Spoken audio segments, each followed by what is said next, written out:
Mais Jésus, il est aussi la résurrection et la vie. Et si, dans la première partie de ce message, j'ai parlé de ce que Jésus peut faire ici-bas, précisons qu'il peut intervenir dans notre vie. Nous pouvons nous décharger de nos fardeaux. Nous avons la possibilité de tout lui dire, de tout lui apporter, que ce soit des problèmes physiques, des problèmes matériels, nos besoins. Nous pouvons tout lui apporter. C'est merveilleux. Ensuite, nous savons que Jésus, il veut être notre ami.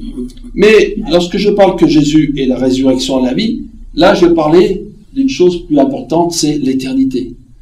Il est bien qu'on ait le Seigneur avec nous ici-bas, mais il est bien de penser qu'il y a une éternité. Un jour, nous quitterons cette terre et nous nous présenterons devant Dieu. Et là, Jésus, il a dit aussi ces mots, « Je suis la porte, celui qui entre par moi sera sauvé ». Donc, Jésus, il est cette porte qui nous permet d'aller au ciel. Et sans cette porte, eh bien, on ne peut pas être sauvé. On essaye parfois, par toutes sortes de religions, en appliquant scrupuleusement des traditions, eh bien, de penser qu'on est agréable à Dieu. Mais non, on ne peut connaître que le salut et la grâce de Dieu en passant par Jésus qui est la porte. Il est la porte du ciel, il est la porte du salut, et c'est par lui que nous devons passer. Et c'est ainsi que celui qui entre par la porte, c'est-à-dire qui accepte Jésus dans son cœur, mais qui l'accepte pas n'importe comment, qui l'accepte comme sauveur personnel. Celui qui réalise qu'il a besoin d'un salut, qu'il a besoin de Jésus-Christ, et qui accepte l'évangile, la grâce de Dieu, eh bien celui-là est sauvé. C'est par la grâce, bien sûr, qu'on est sauvé par le moyen de la foi. Ce qui nous rassure, c'est cette résurrection où Jésus est revenu à la vie. Il est resté 40 jours avec ses disciples et ça nous parle de la résurrection des morts qui aura lieu pour les justes, comme dit la Bible, et les injustes. Voilà, là aussi, c'est une direction. La direction du ciel, la direction de la vie éternelle, la direction de la résurrection. Alléluia. Alors dans la Bible, il est mentionné beaucoup d'hommes et de femmes qui ont choisi le chemin de Jésus. Et on peut penser à Matthieu, cet homme qui était dans les péages, là, qui faisait son travail, et Jésus est passé par là, et il lui a dit, viens et suis-moi.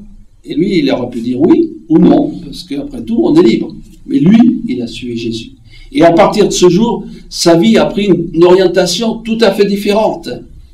Et là, il était dans les bureaux de péage, il devait avoir des problèmes parce que les gens ne voulaient pas payer, il y avait toutes sortes de difficultés, c'était pas intéressant du tout. Et là, pendant les mois et les années qu'il est passé avec Jésus, il a vu des choses formidables. Vous vous rendez compte, Jésus qui était toujours entouré d'une foule nombreuse, qui ressuscitait les morts, qui multipliait les pains et les poissons, qui a transformé l'eau en vin, et qui a marché sur l'eau, qui a parlé à la tempête. Tout ce que Jésus a fait, et bien d'autres choses encore, est formidable et extraordinaire. Et là, lui, il a été témoin de cela. Et s'il n'avait pas choisi la direction de Jésus, s'il n'a pas répondu à l'appel de Jésus, eh bien, il serait resté dans sa routine de tous les jours, sans compter qu'il ne serait pas sauvé, parce qu'il n'aurait pas connu le salut et la grâce de Dieu. On peut parler aussi de Marie de Magdala. Il y a dans l'Évangile quelques mots sur elle. Mais c'est quand même intéressant, ce qu'a vécu cette femme. Elle était possédée.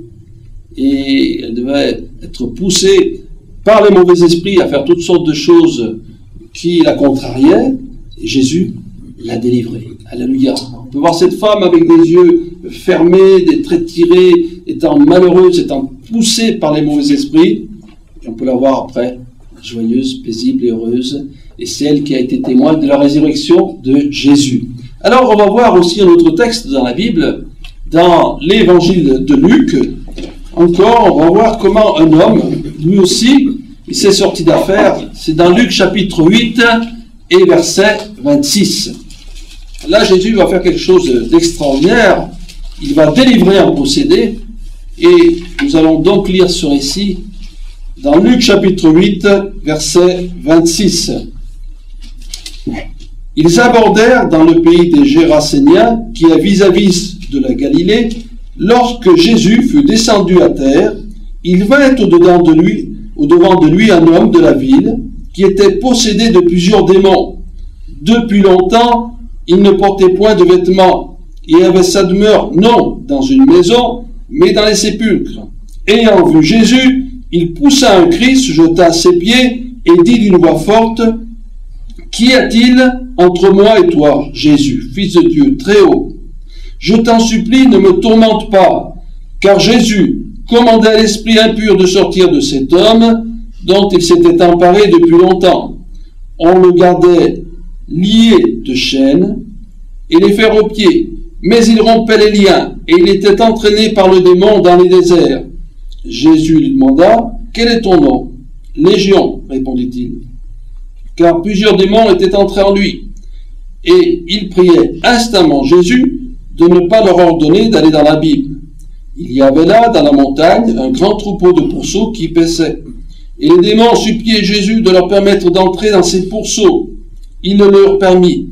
Les démons sortirent de cet homme, entrèrent dans les pourceaux, et le troupeau se précipita des pentes escarpées dans le lac et se noya. Ceux qui les faisaient paître, voyant ce qui était arrivé, s'enfuirent et répandirent la nouvelle dans la ville et dans les campagnes. Les gens allèrent voir ce qui était arrivé. Ils vinrent auprès de Jésus et trouvaient l'homme de qui étaient sortis les démons, assis à ses pieds, vêtu et dans son bon sens. Et ils furent saisis de frayeur. Ceux qui avaient vu ce qui s'était passé leur racontèrent comment le démoniaque avait été guéri. Tous les habitants du pays des Géraséniens prièrent Jésus de s'éloigner d'eux, car ils étaient saisis d'une grande crainte. Jésus monta dans la barque et s'en retourna.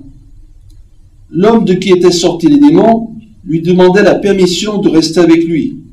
Mais Jésus le renvoya en disant, « Retourne dans ta maison et raconte tout ce que Dieu t'a fait. » Il s'en alla et publia par toute la ville tout ce que Jésus avait fait pour lui. Amen. Alléluia. Beau récit, n'est-ce pas, de l'amour et de la puissance de Dieu. On peut imaginer cet homme qui lui avait perdu tous les sens. Il ne savait pas où il en était.